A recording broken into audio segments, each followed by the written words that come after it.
Então tem uma história de um engenheiro que construiu uma grande ponte, não é? E depois que a ponte estava pronta, ele mandou vir cerca de 20 caminhões carregados com brita, né? Aquela pedra, caminhões muito pesados. Os caminhões foram estacionando naquela ponte até que a ponte ficou totalmente cheia, né? Com aqueles caminhões ali carregados, pesados, né? Toneladas e mais toneladas, né? De pedra. E os caminhões todos estacionados ali naquela ponte. E aí uma pessoa que estava ali observando chegou para o engenheiro e disse assim para ele: mas o que você está fazendo? Você está tentando derrubar a ponte que você fez? E ele disse assim: não, eu não estou tentando derrubar a ponte. Eu estou provando que a ponte que eu fiz, ela não pode ser derrubada. Não é? Então, moral da história: Jesus foi levado para o deserto não para ser submetido a uma tentação para ver se ele ia passar. Está compreendendo isso? Amém? Jesus não foi conduzido ao deserto pelo Espírito para ser tentado para ver se ele conseguiria vencer.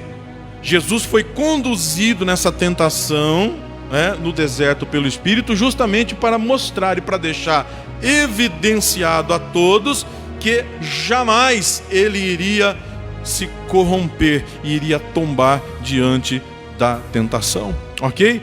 Bom, meus amados, dito isto, eu gostaria que os irmãos percebessem uma coisa aqui à guisa de introdução.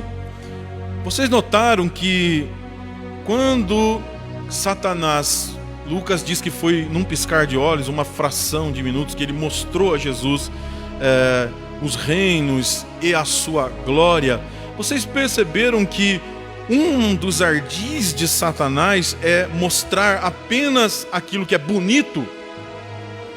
Ele mostrou para Jesus os reinos e a sua glória, o seu esplendor, a sua majestade. Eu não vou entrar na questão aqui sobre essa montanha, se é literal isso aqui, se é figurado e tudo mais, porque para nós isso aqui não é objeto do estudo. O propósito aqui é que vocês percebam o seguinte: que Satanás mostra para Jesus os reinos e a sua glória, e a sua magnitude, e a sua majestade, e o seu aspecto belo, e o seu aspecto bonito.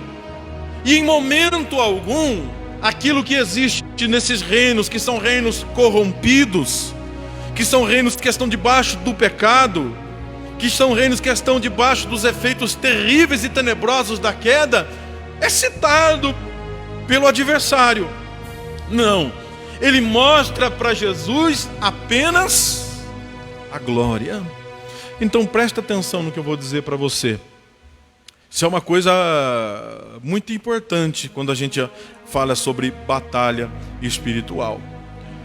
A verdade é que uma das bases da tentação do diabo é omitir as consequências danosas ou as coisas terríveis que serão ocasionadas uma vez que você venha a ceder à tentação.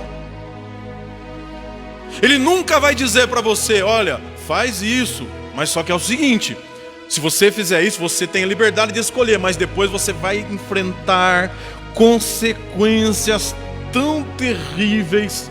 Vão acontecer coisas tão terríveis na sua vida. Você vai ter que lidar com um fardo, com um peso que eu não sei nem se você vai aguentar. É assim que ele nos tenta? Não. Então o que ele mostra? Ele mostra sempre a glória.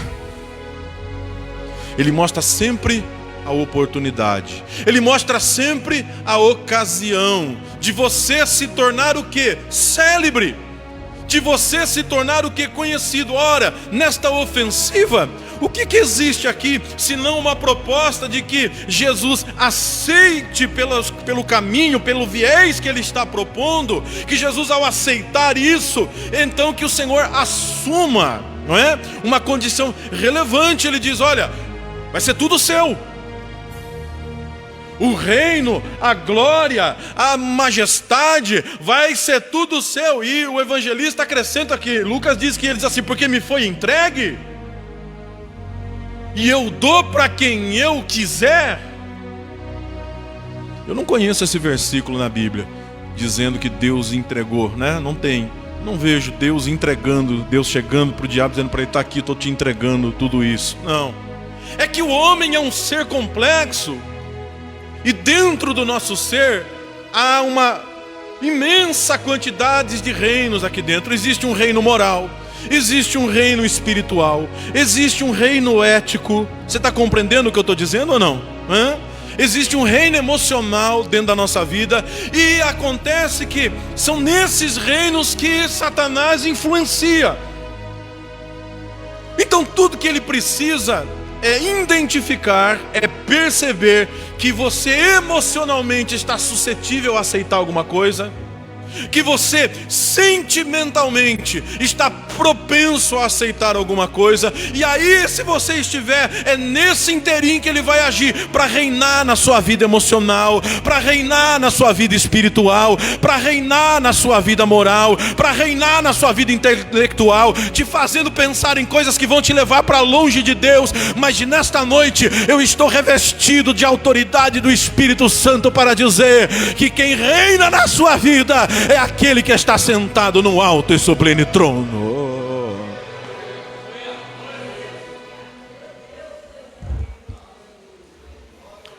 Então, meus amados, perceba que tudo que o inimigo, tudo que o nosso adversário procura é uma ocasião. Tem um ditado aí que diz assim: a ocasião faz o ladrão. Eu não sei se é verdade isso. Eu acho que o ladrão é ladrão mesmo, né? Se não tiver ocasião, o ladrão ele dá um jeito de criar ocasião para ser ladrão. Mas tudo bem, deixa para lá, né? Um bom ditado que o pessoal aí fala, né? Então tudo que ele está procurando é uma ocasião. Se ocasionalmente você não estiver bem emocionalmente, se você não estiver bem espiritualmente falando, moralmente falando, e ele perceber esta ocasião que nós costumamos chamar de brecha, é por aí que ele vai tentar, é por aí que ele vai lançar a sua rede, é exatamente aí que ele vai mirar as suas flechas, é exatamente aí que ele vai vir com a sua artilharia pesada. Por isso, meus amados irmãos, é que Paulo, escrevendo aos Efésios, ele diz: não se esqueça de empunhar o escudo da fé, com o qual vocês podem apagar os dardos que são atirados pelo maligno. A tua fé estripada em Deus é mais do que suficiente para que você vença todos os ataques que o inimigo tenta infligir à tua alma. Então, queridos, caminhamos um pouco mais. Satanás diz para Jesus que se ele se prostrar e o adorar, ele vai lhe entregar o reino, os reinos, e mostra para ele a glória. Deixa-me dizer uma coisa aqui para você. Sabe como é que as pessoas estão perdendo as batalhas espirituais? Porque o inimigo mostra para aquele irmão que está casado, que está vivendo bem com a sua esposa, a glória que ele pode obter se ele tiver um relacionamento com aquela fulana fora do casamento. Ele diz: olha que mulher bonita, olha que mulher atraente, olha que mulher inteligente. Você está aí, o teu casamento esfriou, teu casamento está frio, já não é mais a mesma coisa, você não está se dando bem com a sua mulher. Olha, faz o seguinte, investe, vai para cima, assume esse relacionamento. Olha que mulher maravilhosa, bonita e tudo mais. E ele mostra a glória da aventura. Ele instiga o sentimento, a sensação sexual. Está entendendo o que eu estou dizendo? E ele quer convencer a pessoa, dizer para ela: olha que coisa linda, que coisa maravilhosa, que vai ser tão bom, você merece. E aí ele vai impulsionando a pessoa para que a pessoa vá nessa direção. Mas ele não diz o que vai acontecer. Ele não diz: olha, depois de você consumar isso, teu casamento vai ser destruído, a tua vida vai acabar, vai ruir, você vai enfrentar uma coisa pesadíssima, você vai cair numa depressão profunda, você vai ser julgado, condenado e tudo. Não, isso ele não fala. Ele fala da glória do reino.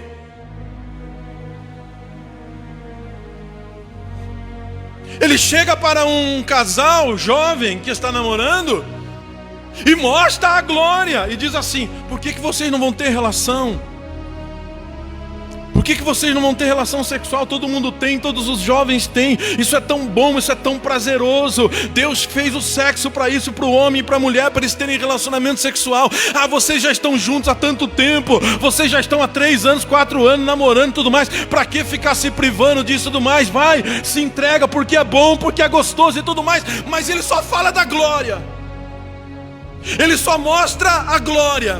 Ele só mostra o aspecto bonito. Ele só mostra o aspecto sedutor. Mas ele não fala da dor, do peso na consciência, da tristeza, da sensação de ter feito algo errado que vem depois. Não. Isso ele não conta.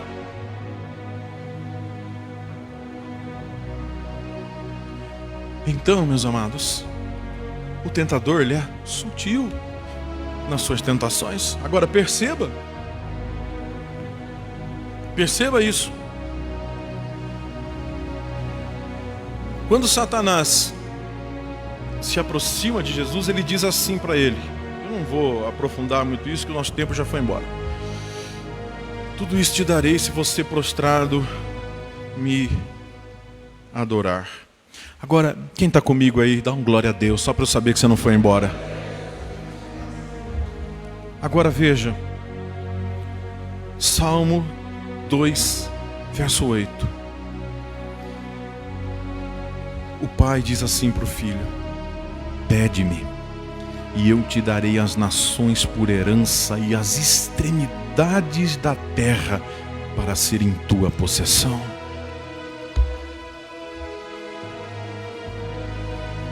Segundo aspecto dessa capacidade ardilosa que o tentador tem, ele sabe que Deus tem algo na tua vida. Ele sabe que Deus tem uma promessa para você. Quantos aqui sentem ainda que Deus tem uma promessa para ser cumprida? Deixa eu ver, que pena, tem gente que já não sente mais, que nem levantou a mão. Deixa eu perguntar de novo, que vai ver, você não escutou. Quantos aqui ainda acreditam, ainda sentem que tem uma promessa de Deus para se cumprir? Então levante a sua mão e diz assim: eu creio que Deus ainda tem promessas para se cumprir na minha vida. O problema é que Satanás pega isso como um gancho e ele oferece para você exatamente, meu Deus, por aí. E ele oferece para você exatamente o que Deus está dizendo que vai te dar. Só que ele facilita as coisas. Ele diz assim: comigo você não precisa fazer tudo que Deus exige para você receber. Eu te dou de um jeito mais fácil. É só você se prostrar e me adorar. Pronto. Cuidado com o jeito mais fácil. Cuidado com o jeito mais simples.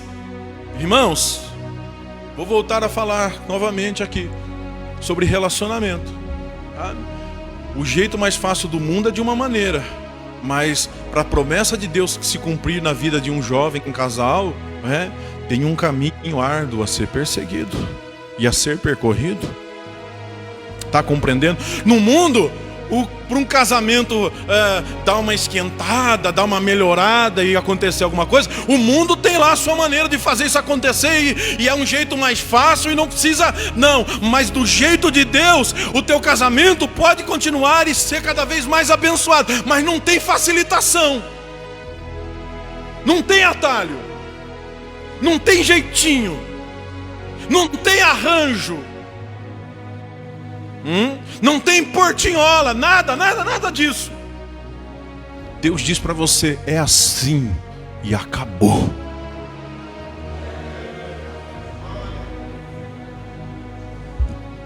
Olha só.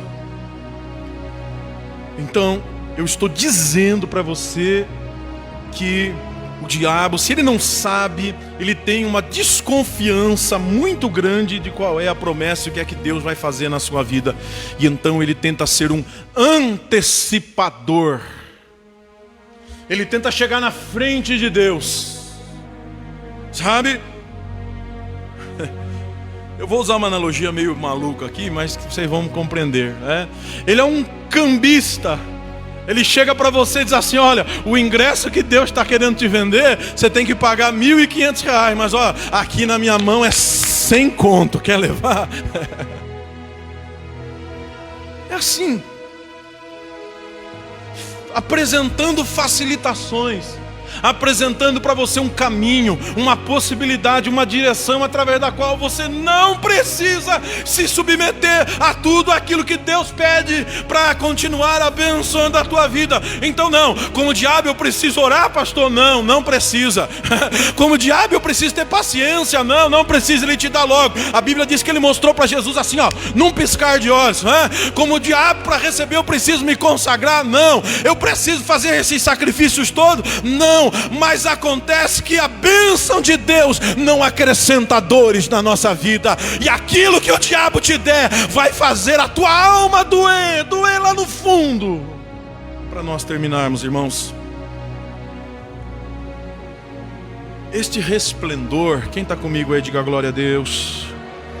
Este resplendor, esta glória que o diabo mostra para Jesus, eu disse para vocês que ele mostra o lado bom e, em hipótese alguma, ele mostra o lado ruim.